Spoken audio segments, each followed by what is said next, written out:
She was sitting in a courtroom on a Tuesday morning, and she was about to hear a question that would change everything she thought she knew about herself.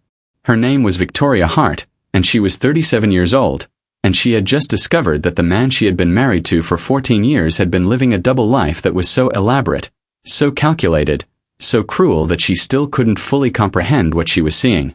But before we tell you what Victoria discovered, I need to tell you why you clicked on this video. I need to tell you what brought you here, because your fear, your desperate need to know if this happens to other people, if other women have been deceived the way you've been deceived, is the reason you're watching this right now. You clicked on this because you suspect something. You clicked on this because you've noticed strange behavior that you can't quite explain. You clicked on this because you found evidence of something, and you're terrified to know what it means. You clicked on this because you're lying awake at night wondering if the person you married is actually who you thought they were. You clicked on this because you've been deceived, and you want to know, is there a way forward after this kind of betrayal? Is there a way to rebuild after discovering that someone you trusted completely has been lying to you? Is there a way to trust again? This story is for you. This story is about what happens when you discover that the life you've been living is a lie. This story is about what happens when you go into a courtroom expecting a judge to give you justice, and instead you hear a question that reframes everything. This story will shock you. This story will anger you. This story will make you question your own relationships. But this story will also teach you something about the nature of truth, justice, and what really matters. Let's begin. Victoria and her husband Marcus had been married for 14 years. They had 2 children together, a daughter who was 12 and a son who was 10. They had a nice house in the suburbs. They had good jobs. By all external measures, they looked like a happy, stable family. But Victoria had started to notice things.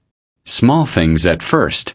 Marcus coming home late but not having the smell of alcohol on him like he usually did when he worked late. Marcus's phone being more carefully guarded. Marcus taking calls in the garage instead of the living room.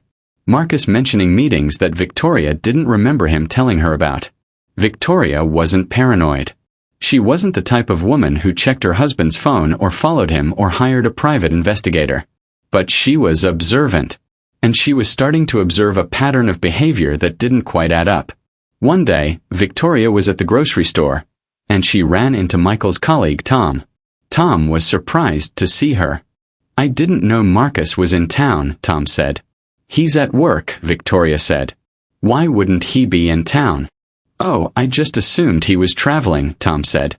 "He's been to San Francisco 3 times this month for meetings. I thought maybe he'd extended one of the trips." Victoria felt something shift inside her. Marcus had never mentioned being in San Francisco. Marcus had told her that he had been working late at the office. Marcus had told her that he had been going to meetings, but he hadn't mentioned San Francisco at all. That night, Victoria waited until Marcus came home. She didn't confront him. She didn't accuse him. She simply asked, "How was work today?" "Fine," Marcus said. "Just the usual. Some meetings. Nothing interesting." "Did you have any meetings in San Francisco?" Victoria asked. Marcus's face changed. Just for a second. But it changed. He recovered quickly, but Victoria had seen it. "Oh yeah, I had one meeting there last month," Marcus said. "Just a one-day trip. Nothing big." But Victoria knew he was lying. Victoria knew that he had been to San Francisco 3 times. Victoria knew that he was hiding something. That night, Victoria couldn't sleep. She lay in bed next to Marcus and she thought about what to do. She could confront him. She could demand to know the truth. She could check his phone. But instead, she decided to find out what was actually happening. Victoria hired a private investigator. She told the investigator that she suspected her husband was having an affair. She asked the investigator to follow Marcus and document what he was doing during these mysterious trips to San Francisco. A week later, the investigator called her with the findings. Victoria went to the investigator's office to see what he had discovered. The investigator showed her photographs. In the photographs, Marcus was with a woman. But it wasn't what Victoria expected. Marcus and the woman weren't holding hands. They weren't kissing.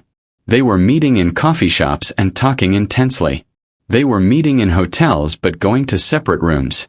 The investigator had also pulled Marcus's phone records. The investigator showed Victoria that Marcus had 2 phone lines. One was the phone that Victoria knew about. The other was a phone that Victoria had never seen. The second phone had thousands of text messages. The investigator had managed to get screenshots of some of them. Victoria read the texts. And as she read them, she began to understand that this wasn't an affair. This was something else entirely. The woman's name was Sarah. And Marcus had a daughter with Sarah. The daughter was 9 years old. Marcus had another child that he had hidden from Victoria for 9 years. Marcus had been paying for Sarah's apartment. Marcus had been paying for his secret daughter's school. Marcus had been building an entire second family, and he had been funding it with the family's money. Victoria felt like she couldn't breathe. She felt like the floor was disappearing beneath her feet. She felt like she was going insane. She had been married to Marcus for 14 years. She had thought that she knew him. She had thought that he was honest and faithful. She had thought that they were building a life together. But Marcus had been living a completely different life. Marcus had another child. Marcus had another woman who he was supporting. Marcus had been taking the family's money and using it to pay for his secret family. Victoria didn't confront Marcus. Instead, she hired a lawyer. She told the lawyer everything that the private investigator had found. She told the lawyer about the secret phone. She told the lawyer about the other woman. She told the lawyer about the secret daughter. The lawyer's name was Patricia, and she was a woman in her 50s who had handled hundreds of divorce cases. Patricia was not shocked. Patricia had seen worse. "He's been committing financial fraud," Patricia said. "He's been taking marital assets and using them to support a child that you didn't know existed. This is going to be an ugly divorce." Patricia filed for divorce. Patricia included in the divorce petition the evidence of Marcus's secret family. Patricia demanded that Marcus be held accountable for all of the money he had spent on his secret family. Marcus tried to settle. Marcus offered Victoria a settlement that would have given her the house, the money in their joint account, and primary custody of their children. It was actually a generous settlement. But it didn't feel like justice to Victoria. Victoria wanted the court to know what Marcus had done.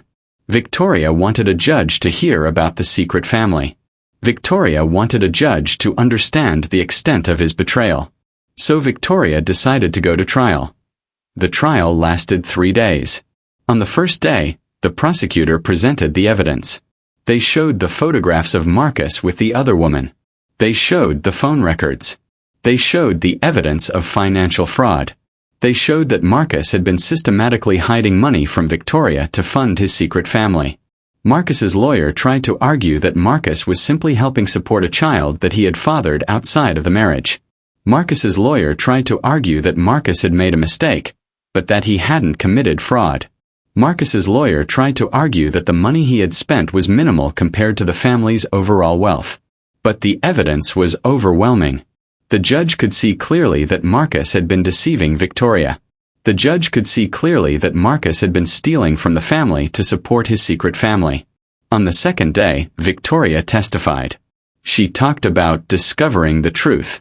She talked about feeling devastated. She talked about feeling betrayed. She talked about how she had thought her marriage was real and honest, and instead she had discovered that it was a lie. She talked about her children, who now knew about their father's secret family. She talked about how angry they were. She talked about how they no longer trusted their father. She talked about how her daughter was seeing a therapist because of the trauma of discovering this secret. She talked about the money that Marcus had stolen. She talked about how they could have used that money for their children's education.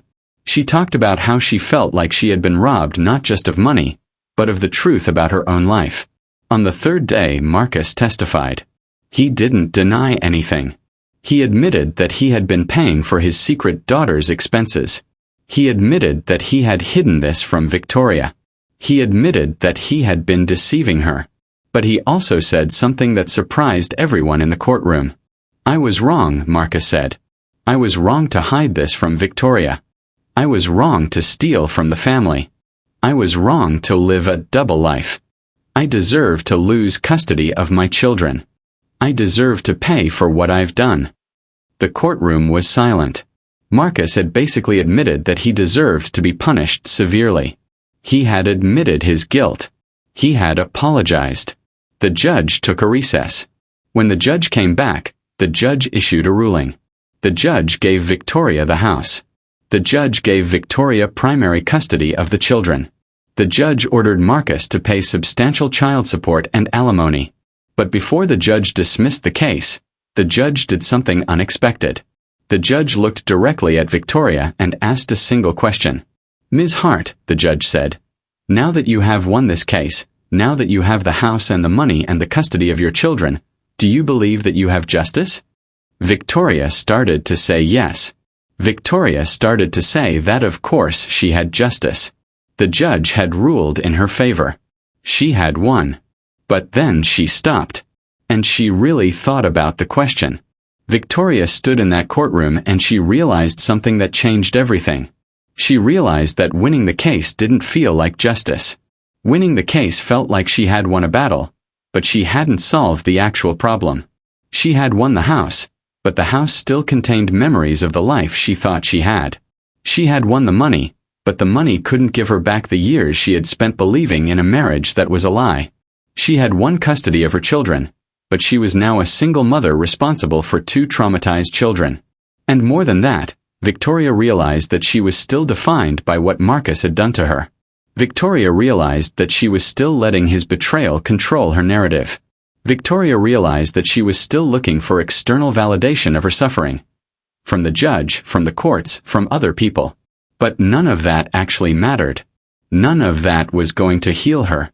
"No," Victoria said quietly. "No, I don't think I have justice." The courtroom went silent. The judge looked surprised. "Justice would be if I had known the truth," Victoria said.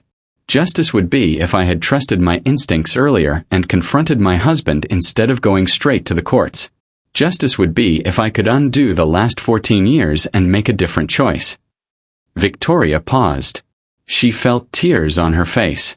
"But I can't undo the last 14 years, Victoria continued. "And winning this case doesn't actually give me justice because justice isn't about punishment. Justice is about truth.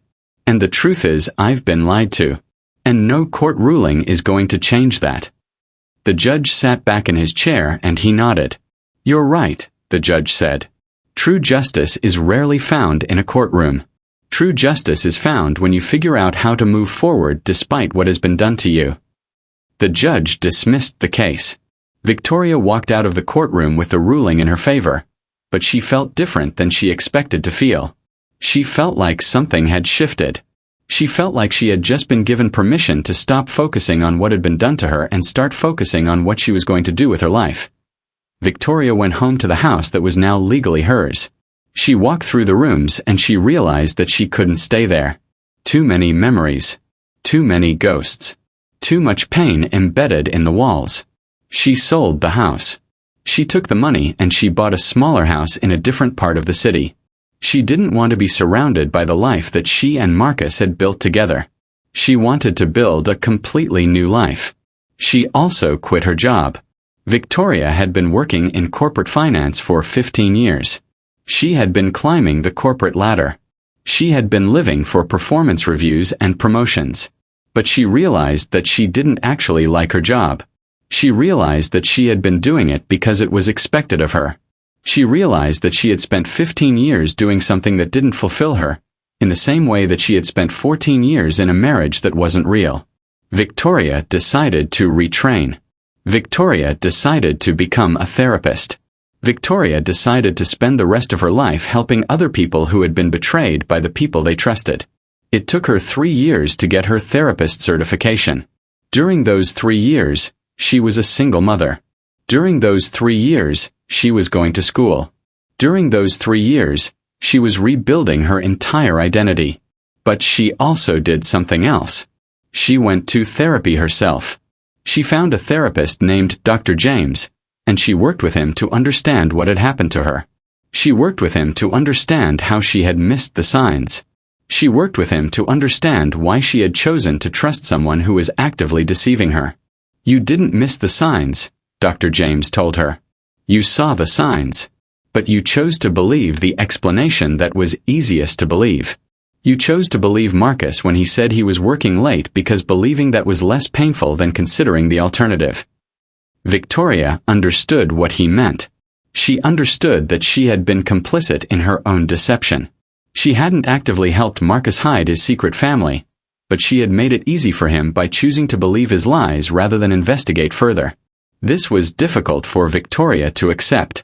This was difficult because it meant that she was partially responsible for not knowing the truth. But it was also liberating because it meant that Victoria had power. Victoria had the power to see the signs next time. Victoria had the power to trust her instincts. Victoria had the power to demand answers.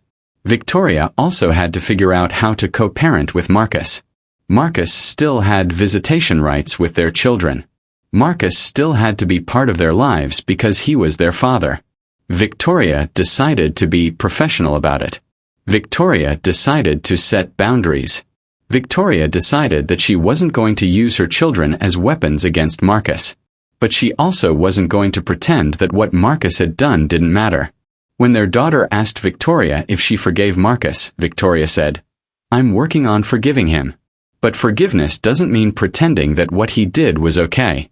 Forgiveness means understanding why he did what he did, letting go of the anger, and moving forward. "I'm not there yet, but I'm working on it." Their son asked Victoria if Marcus was a bad person. Victoria said, "Your father made bad choices. But making bad choices doesn't make you a bad person. It makes you a person who needs to do the work to become better. I hope your father does that work." Victoria was honest with her children. She didn't protect them from the reality of what their father had done. But she also didn't use it as an opportunity to turn them against him. She gave them the information they needed to understand what had happened, and then she let them form their own opinions.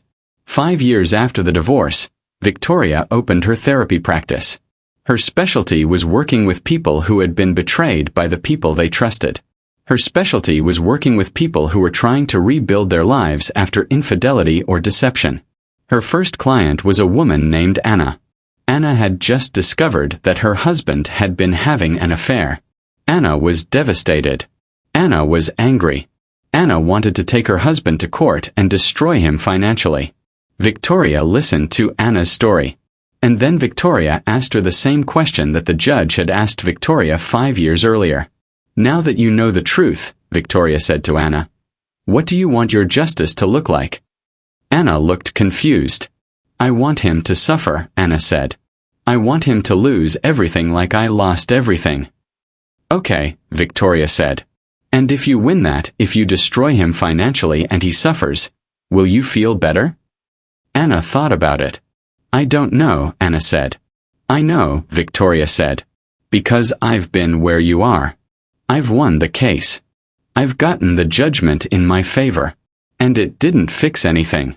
It didn't heal me. It didn't give me the life back that I lost."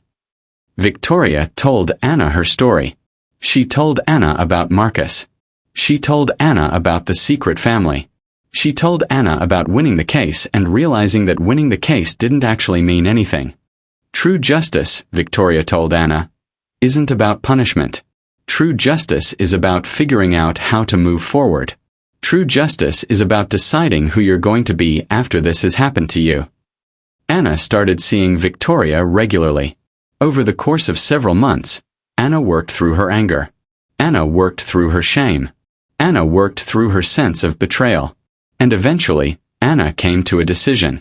Anna decided to file for divorce. But Anna didn't do it out of anger. Anna did it out of self-respect. Anna did it because she understood that staying in a marriage with someone who had betrayed her would mean accepting less than she deserved.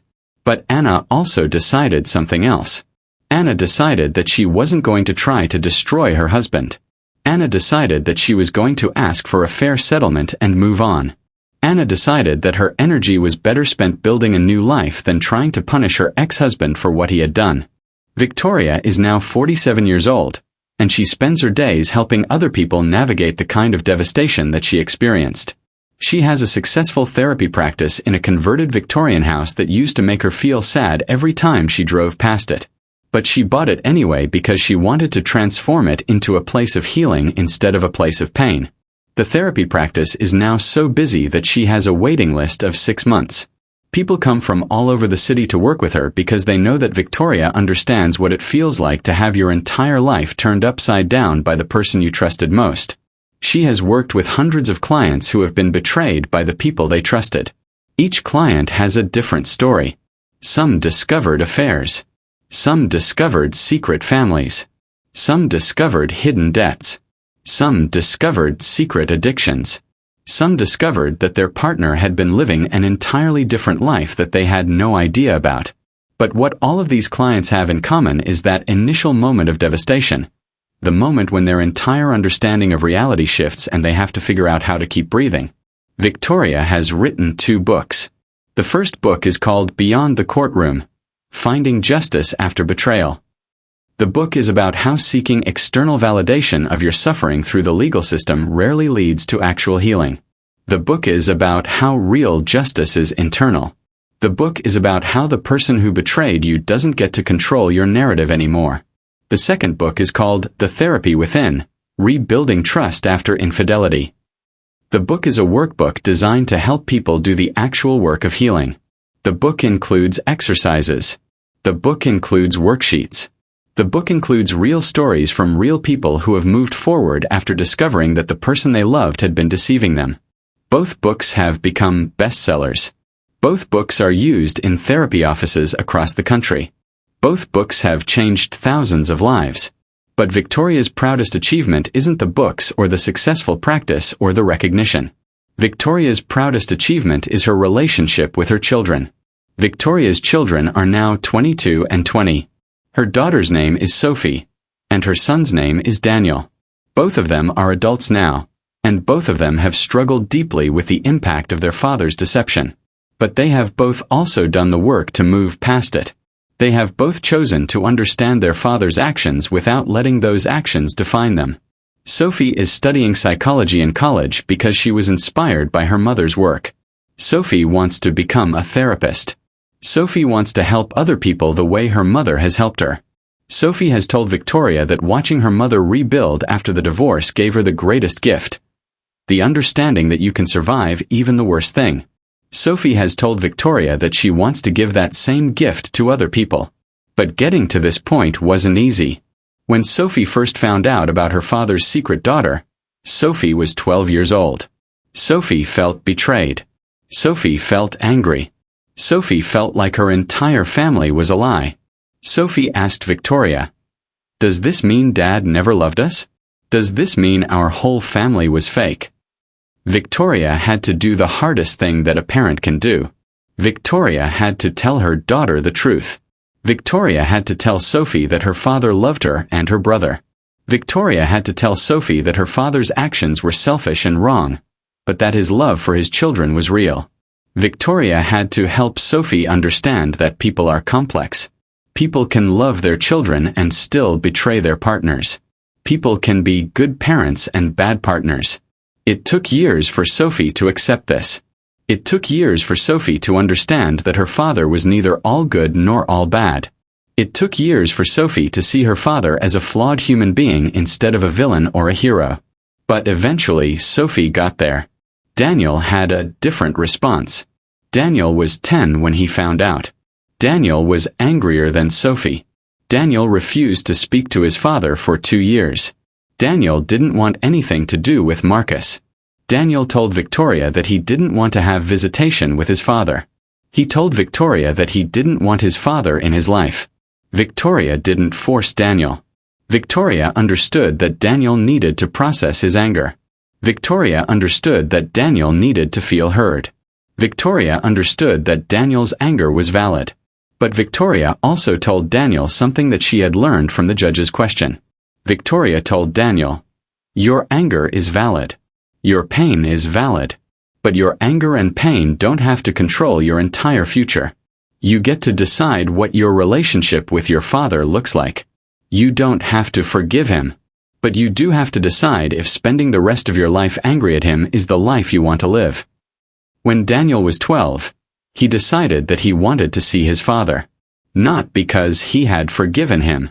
Not because he thought what Marcus had done was okay. But because he had realized that staying angry was exhausting. Daniel had realized that his anger was hurting him more than it was hurting his father.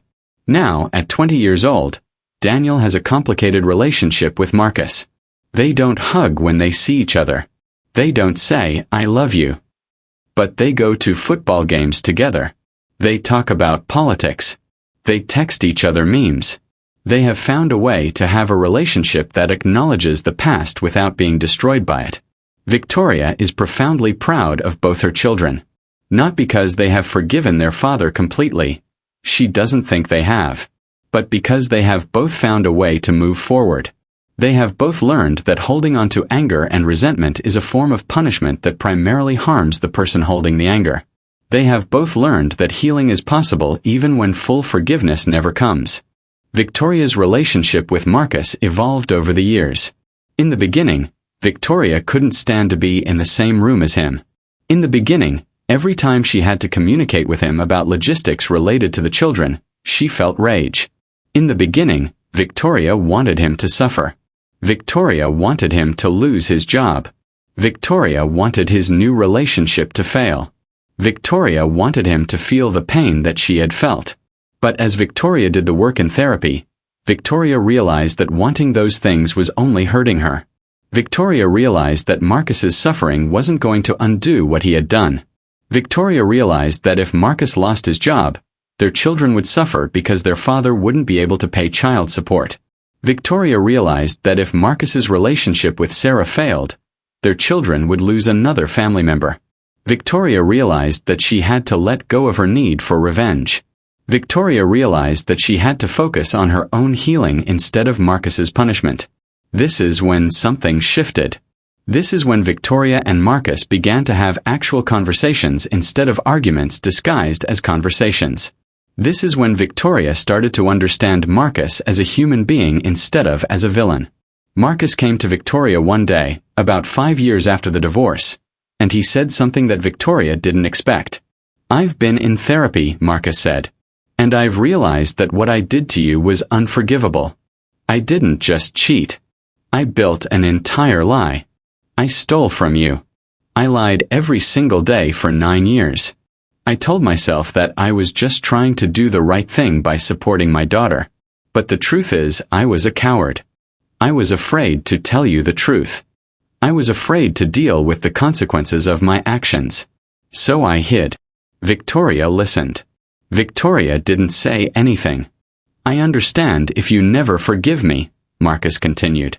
"I understand if you hate me for the rest of your life.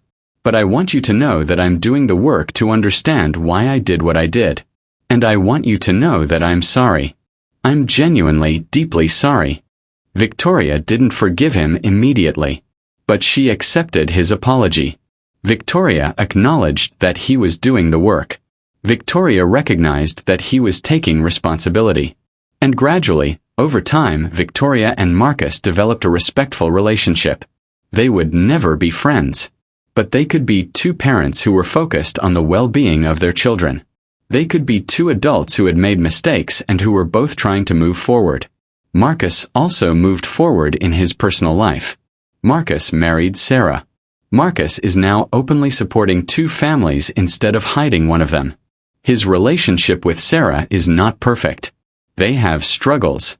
But it is based on honesty instead of deception. It is based on real communication instead of lies. And more importantly, Marcus is building a relationship with his secret daughter, who is no longer secret. Her name is Emma, and she is now 18 years old. Emma has grown up knowing about her older siblings. Emma has grown up understanding that her father was married to someone else when she was born. Emma has grown up in a complicated, blended family situation. Emma recently reached out to Victoria. Emma wanted to meet with Victoria. Emma wanted to understand what had happened from Victoria's perspective. Emma wanted to apologize for the role she had unknowingly played in Victoria's suffering. Victoria agreed to meet with her. They met at a coffee shop, and when Emma walked in, Victoria was struck by how much she looked like Marcus. Emma had his eyes. Emma had his smile. "I just want to say that I'm sorry," Emma said immediately. "I didn't know about you and your family. I didn't know that my father was married. I didn't know that supporting me was part of a lie that he was telling you. And I'm sorry for that." Victoria felt tears forming. She hadn't expected this. She hadn't expected Emma to apologize. "You don't have anything to apologize for," Victoria said. "You were a child. You didn't create this situation. Your father did. And he's responsible for that." "I know," Emma said. "But I still feel bad. I feel like my existence caused pain to your children." Victoria thought about this. Victoria thought about how Emma was right in some ways. Emma's existence, or more specifically, her father's deception about Emma's existence, had caused pain to Victoria's children. But Victoria also understood that Emma herself wasn't responsible for that. "Your existence is not the problem," Victoria said to Emma. "Your father's lies are the problem. But now that the truth is out, now that everyone knows, we get to decide what we do with that information. We get to decide if we're going to let that truth destroy us or strengthen us." Victoria and Emma talked for 2 hours. Victoria told Emma about what it had been like to discover the truth.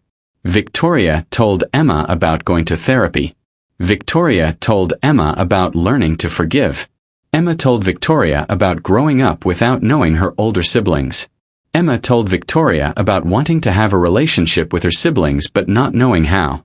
By the end of the conversation, Victoria had offered to help facilitate relationships between Emma and her older siblings if they wanted that. Victoria had offered to help Emma understand what her father had done without letting it define her own identity. Victoria had offered to be a bridge instead of a barrier. Emma has now met with Sophie and Daniel. The three of them are cautiously building a relationship. It's awkward sometimes. It's complicated. But it's real. And Victoria is proud of all three of them for being brave enough to try. Victoria is also in a healthy relationship with a man named David. David is a therapist as well.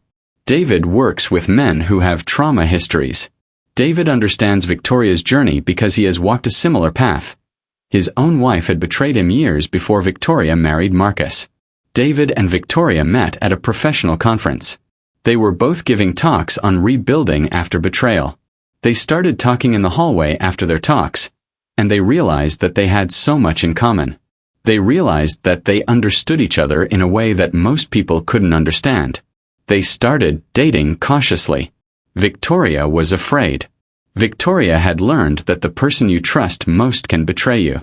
Victoria was worried that David might be hiding something. Victoria was worried that David might not be who he said he was. But David was patient. David understood Victoria's fear. David didn't rush things. David took time to earn Victoria's trust. David proved through his actions, not just his words, that he was honest and present and committed. Now, 7 years into their relationship, Victoria is happy. Victoria is not naively happy. Victoria is realistic about the fact that any relationship requires work and honesty and communication. But Victoria is genuinely, deeply happy. David has never made Victoria feel like she has to choose between him and her children. David has never tried to control her. David has never given her a reason to doubt his honesty.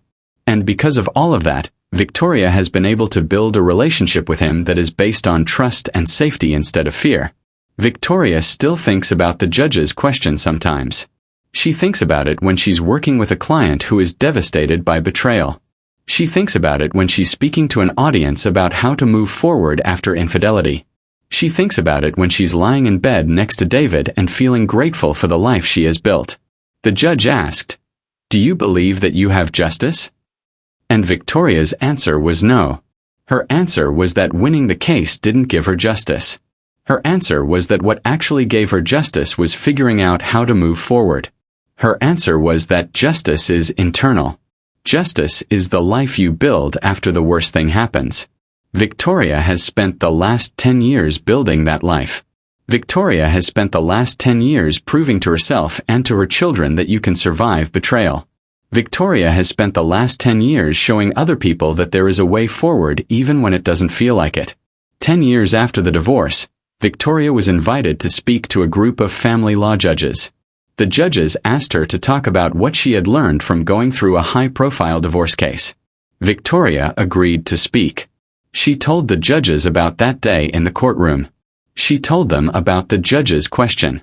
She told them that she believed judges had the power to reframe how people think about justice. She told them that judges could ask the right questions that would help people understand that punishment isn't the same as healing. One judge raised his hand and asked, "Do you regret going through with the trial? Do you regret not taking the settlement that your husband offered?" Victoria thought about this question.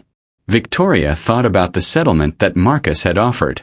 Victoria thought about how much easier it would have been to just accept it. "Yes and no," Victoria said. "I regret the pain that going through the trial caused my children. I regret the publicity. I regret the years of conflict with Marcus. But I don't regret seeking the truth. I don't regret forcing my husband to be honest about what he had done. I don't regret getting the court to acknowledge that he had committed fraud."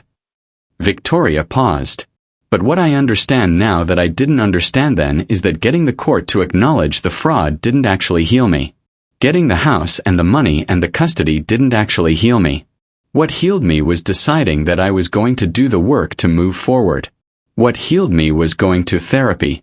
What healed me was forgiving myself for not seeing the truth earlier.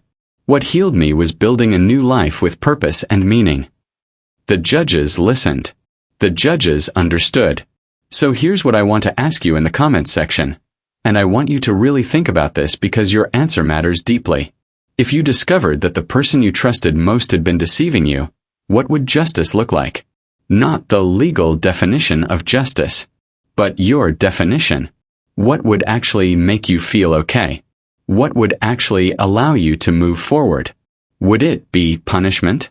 Would it be destroying your ex-partner financially? Would it be making them suffer the way you've suffered? Would it be public humiliation? Would it be revenge? Or would true justice be something different? Would true justice be figuring out how to move forward? Would true justice be understanding that no punishment will undo what has been done? Would true justice be deciding who you're going to be after this has happened to you? Have you been betrayed? Have you discovered that someone you trusted has been living a lie? Have you felt the particular unique pain that comes from infidelity and deception? The pain that comes from realizing that someone you have shared a bed with, someone you have had children with, someone you have built a life with, has been lying to you every single day? Have you looked for justice in a courtroom? Have you sought revenge? Have you realized, or are you realizing, that neither of those things actually heals you? Have you realized that the satisfaction you felt when you won the case faded pretty quickly and you were still left with the pain? Rate this story from 0 to 10. Tell me if it resonated with you. Tell me if you've been deceived. Tell me if you believe that justice is possible. But tell me honestly, are you still looking for justice in the courtroom, or have you realized that you need to find justice within yourself? But most importantly, tell me this. What would real justice look like for you right now? What would actually heal you? What would actually allow you to move forward and build a life that is better than the one you had before? Because I want you to understand something fundamental, and I want you to really internalize this. The person who betrayed you doesn't get to control your future. The person who lied to you doesn't get to define who you become. You get to decide that. You get to decide what justice means. You get to decide what moving forward looks like. Subscribe to this channel. Turn on notifications. Because there are so many stories like this one. Stories about betrayal and deception. Stories about people who have been lied to and who have had to rebuild their entire lives. Stories about finding justice not in punishment, but in moving forward with integrity and purpose. Stories about how the worst thing that ever happens to you can become the catalyst for the best life you ever build. And if you're in Victoria's situation right now, if you've discovered a secret that has shattered your marriage, if you're in the middle of a divorce right now and you're consumed with rage and the need for revenge, I want you to know, there is a way forward. It won't be easy. It will require therapy. It will require time. It will require honesty about your own role in not seeing the truth. It will require letting go of the need for revenge. But it is possible to rebuild. It is possible to become someone stronger than you were before. It is possible to find justice not in a courtroom, but in the life you build after the betrayal. Your story doesn't end with the deception. Your story doesn't end with the divorce. Your story doesn't end with the court case. Your story ends with how you choose to respond to it. Your story ends with the life you build after the worst thing happens. Your story ends with whether you let the betrayal destroy you or whether you let it transform you into a stronger version of yourself. The choice is yours. And that choice is more powerful than any court ruling. I'll see you next time.